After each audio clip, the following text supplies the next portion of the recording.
सुप्रभात। मैं आपकी हिंदी की अध्यापिका पूजा जायसवाल आज आपके समक्ष हिंदी व्याकरण का उपविषय क्रिया लेकर उपस्थित हुई हूँ। बच्चों, हम आज कक्षा 8वीं का हिंदी व्याकरण का उपविषय क्रिया पढ़ेंगे। हाँ, तो क्रिया को परिभाषित रूप से समझने से पहले मैं कुछ वाक्य आपके सामने पढ़कर सुनाना चाहती हूँ। बच्चों, आप कुछ ना कुछ काम या तो स्वयं करते हैं या तो दुनिया में कुछ काम स्वयं खुद हो जाते हैं। जैसे खाना, पीना, उठना, बैठना, ये आप स्वयं करते हैं, ठीक है। लेकिन कुछ काम बच्चों स्वयं भी होते हैं, जैसे बारिश का होना, है ना। तो ये क्या है, बारिश का होना, ये हम नहीं करवा सकते, ये कुदरत की मर्जी होती है। तो ये बारिश का होना भी एक काम है। तो अगर परिभाषित रूप से क्रिया को जाने तो जिन शब्दों से किसी काम को करने या होने का भाव उत्पन्न हो उसे क्रिया कहते हैं। उदाहरण के लिए चलना, पढ़ना, जाना, रहना, पूजा करना इत्यादि। अब क्रिया को समझने का बहुत आसान तरीका है बच्चों। जब आप देखते हैं आपकी मूल धातु क्या होते हैं, जैसे चल, पढ़, जा, रह, ठीक है, ये सब क्या है, हमारे धातु हैं। जब इसमें ना लग जाता है, ना क्या है बच्चों, हमारा प्रत्यय, जब इसमें ना लग जाता है तो ये बन जाती क्रिया। जब क्रिया मतलब जब हम कुछ काम करते हैं, कुछ काम को हम जब करते हैं या कुछ काम जो स्वयं होते हैं, ये दोनों ही हमारे क्रिया कहलाते हैं। अब क्रिया का मूल रूप धातु होता है, जैसे मैंने आपको अभी बताया है। क्रिया का जो मूल रूप है वे धातु है। जब उसमें ना प्रत्यय जोड़ दिया जाता है तो उसका सामान्य रूप बन जाता है। अब मूल धातु क्या है, पढ़, चल, हंस, ये सब मूल धातु है। अगर पढ़ में ना लगा देंगे, ना हमारा प्रत्यय है, तो बन जाएगा पढ़ना। तो आपने यहाँ देखा क्रियाओं का प्रयोग 3 रूप में किया गया है। मूल धातु है पढ़, सामान्य रूप बन गया पढ़ना, और प्रथम प्रेरणार्थक क्या बन जाएगा इसका, पहला जो सामान्य रूप है वह है पढ़ना, लेकिन दूसरा क्या है, पढ़ाना, जब हम दूसरों को पढ़ाते हैं। और द्वितीय प्रेरणार्थक क्या है, पढ़वाना, जब हम दूसरों से पढ़वाते हैं।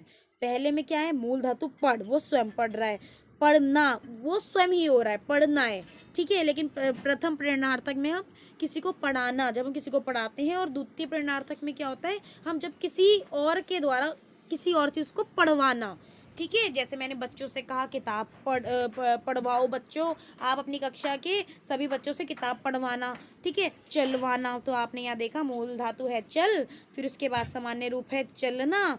प्रथम प्रेरणार्थक है चलाना और द्वितीय प्रेरणार्थक है चलवाना। इसी प्रकार से हंस, हंसना, हंसाना, हंसवाना। तो आपने यहाँ देखा हमारी क्रिया क्या है, मूल धातु में जब ना प्रत्यय लग जाता है तो वे हमारी सामान्य रूप, क्रिया का सामान्य रूप बन जाता है। चलिए बच्चों, अब हम जान लेते हैं क्रिया के कितने प्रकार हैं।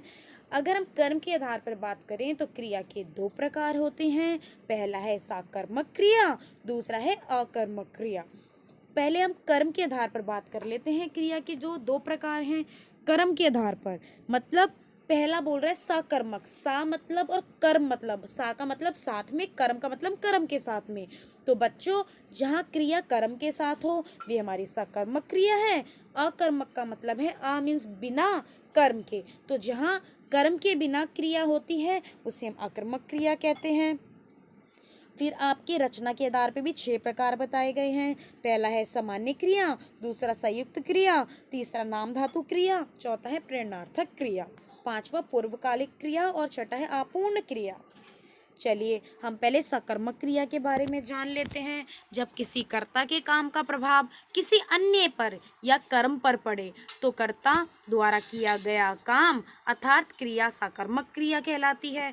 बच्चों, आप यहाँ सोच रहे होंगे कि मैम ये कर्ता किया है, कर्म किया है ना। क्रिया तो आपको पता है, जब हम कोई काम करते हैं वे हमारी क्रिया कहलाती है, लेकिन कर्ता क्या है बच्चों, कर्ता वे होते हैं जो काम कर रहे होते हैं। जैसे राम बाजार गया, तो इसमें कौन गया बाजार, राम, तो राम हमारा कर्ता है, काम को करने वाला, ठीक है। क्रिया जाना, जाना आपकी क्रिया थी। और बाजार गया, बाजार उसका क्या है, यहाँ पे कर्म है कि बाजार गया। या हम ऐसे कह सकते हैं राम बाजार से सब्जी लाया। तो राम आपका कर्ता है, काम को करने वाला, ठीक है। जाना उसका क्या था, बाजार जाना, वो बाजार गया, सब्जी उसका कर्म हो गया, ठीक है। इसी प्रकार से सकर्मक क्रिया जिसमें कर्ता जो काम करता है उसका प्रभाव कर्म पर पड़े या किसी अन्य पर पड़े, उसे सकर्मक क्रिया कहते हैं। उदाहरण के तौर पर देख लेते हैं, मैं वीडियो बना रहा हूँ, तो मैं वीडियो बना रहा हूँ। तो अगर यहाँ आप क्वेश्चन करेंगे कि मैं क्या बना रहा हूँ, तो मैं वीडियो बना रहा हूँ। हमेशा बच्चों याद रखना, सकर्मक क्रिया पे जब आप क्वेश्चन करते हैं, जब आप प्रश्न करते हैं और उसका उत्तर आपको प्राप्त होता है, तो वे हमारी सकर्मक क्रिया कहलाती है। जैसे मैं पूछ रही हूँ यहाँ पे, मैं क्या बना रही हूँ, तो मैं वीडियो बना रही हूँ, तो वीडियो हमारा कर्म है।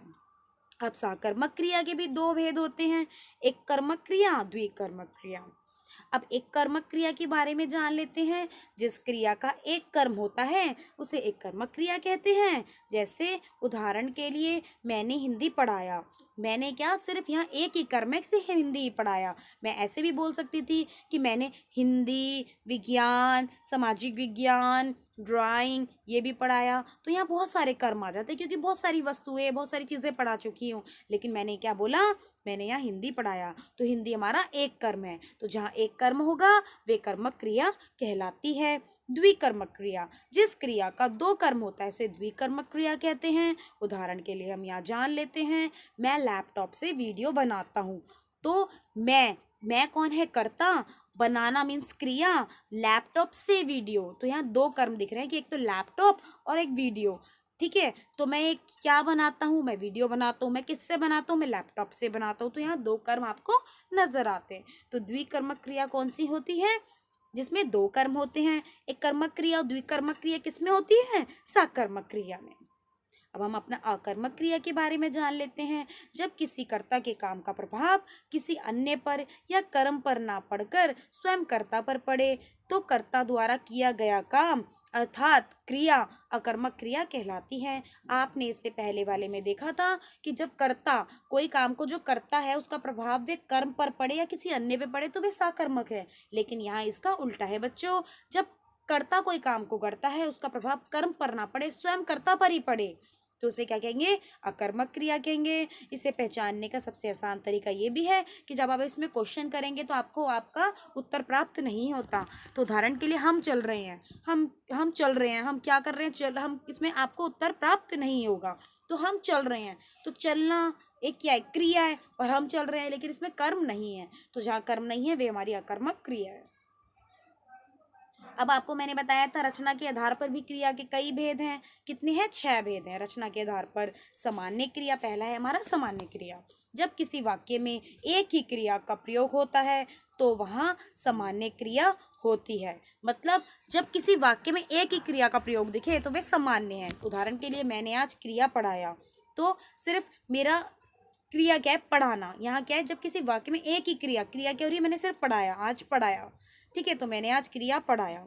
संयुक्त क्रिया क्या है, जब वाक्यों की एक से अधिक क्रिया मिलकर एक ही कार्य को पूरा करती हैं तो वहाँ संयुक्त क्रिया आती है। इसका मतलब है बच्चों, जब वाक्य की एक से अधिक क्रियाएं, एक से अधिक काम हो रहा है उसमें और एक ही वाक्य को पूरा कर रही है, एक ही काम को पूरा कर रही है, तो वह क्या है, हमारी संयुक्त क्रिया है। सब लोग क्रिया पढ़ रहे हैं, तो सब लोग क्या कर रहे हैं, क्रिया ही पढ़ रहे हैं। तो पढ़ यहाँ पे मुख्य क्रिया है, रहे हैं हमारी रंजक क्रिया है। नाम धातु क्रिया, वे क्रियाएं जो संज्ञा, सर्वनाम, विशेषण इत्यादि से बनाई जाती है, मतलब नाम से बनाई जाती है। आपको पता है संज्ञा का अर्थ क्या होता है, नाम, हर चीज का नाम। तो जब नाम से क्रिया बनती है तो उसे हम क्या कहते हैं, नाम धातु क्रिया। जैसे लालच से ललचाना, है ना, हाथ से हथियाना, ये सब क्या है, ये नाम है, इससे हम क्रिया बना रहे, काम कर रहे हैं, ठीक है। तो ये सब क्या है, निकल से निकालना, ये भी तो क्रिया है, नाम धातु, इसमें नाम आ रहा है, नाम से हम क्रिया बना रहे हैं। उदाहरण के लिए, जबरदस्ती वीडियो में गलती निकालना अच्छी बात नहीं, तो निकल से निकालना, ये क्या बन गया, नाम से निकल से, नाम से निकालना एक क्रिया बन गई, नाम धातु क्रिया। अब प्रेरणार्थक क्रिया कौन सी है, जब कर्ता स्वयं कार्य ना करके दूसरों से कार्य करवाए, प्रेरणा दे, उन्हें मोटिवेट करे, वहाँ प्रेरणार्थक क्रिया होती है। जैसे जब कर्ता स्वयं नहीं करता कार्य, वे दूसरों से कार्य करवाता है, उन्हें मोटिवेट करता है, उन्हें प्रेरणा प्रेरणा देता है तब प्रेरणार्थक क्रिया बनती है। जैसे मैं अपने मित्रों से वीडियो बनवाता हूँ, तो इसमें क्या कर रहा है, कर्ता स्वयं अपने मित्रों से वीडियो बनवा रहा है। अब हमारा है पूर्वकालिक क्रिया। किसी, अब पूर्व का मतलब होता है पहले, किसी वाक्य में मुख्य क्रिया, मुख्य मतलब जो मेन क्रिया है उससे पहले आने वाली क्रिया पूर्वकालिक क्रिया कहलाती है। मतलब अगर एक वाक्य में जो एक मुख्य क्रिया है, अगर उससे पहले एक और क्रिया आ जाती है तो उसे पूर्वकालिक क्रिया कहते हैं। उदाहरण के लिए, मैं हिंदी के वीडियो बनाकर सो गया, तो मैं हिंदी के वीडियो बनाकर सो गया, तो सोना भी क्रिया है और बनाना भी क्रिया है। तो आपने देखा सोना हमारी मुख्य क्रिया है, बनाना हमारी पूर्वकालिक क्रिया है। तो आपने यहाँ समझा पूर्वकालिक क्रिया कौन सी होती है, जिसमें मुख्य क्रिया से पहले आने वाली क्रिया पूर्वकालिक क्रिया कहलाती है।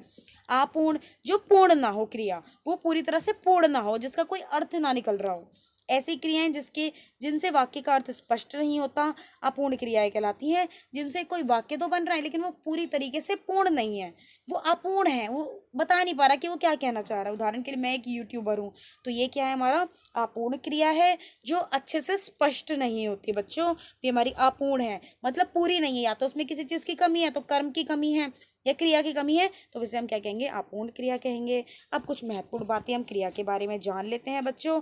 कुछ महत्वपूर्ण चीज़ें हैं हमारी जो यहाँ पे हैं। क्रिया का रूप, कर्ता के लिंग और वचन। अब जो क्रिया है वे किसके अनुसार बदलती है बच्चों, या तो कर्ता मीन्स जो काम को करता है उसके लिंग, अगर वे स्त्रीलिंग है पुल्लिंग है उसके अनुसार, ठीक है। वचन, एक वचन है, बहुवचन है, या जिस काल में कर्ता काम कर रहा है, हो सकता है भूतकाल में कर रहा हो सकता है भविष्य काल में कर रहा हो सकता है वर्तमान काल में कर रहा हो, तो उसके अनुसार बदलता रहता है क्रिया का रूप।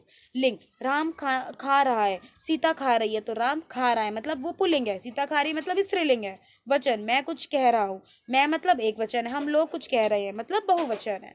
काल, वह गा रहा है, वह गा रहा था, वह गाएगा, तो ये क्या है, हमारा काल। तो काल के अनुसार जब बदलती है तो क्रिया खासर, लिंग, वचन और काल तीनों पे पड़ता है, ठीक है। इसके अनुसार हमारी क्रिया बदल जाती है। आशा करती हूँ आपको क्रिया का चैप्टर अच्छे से समझ आया होगा।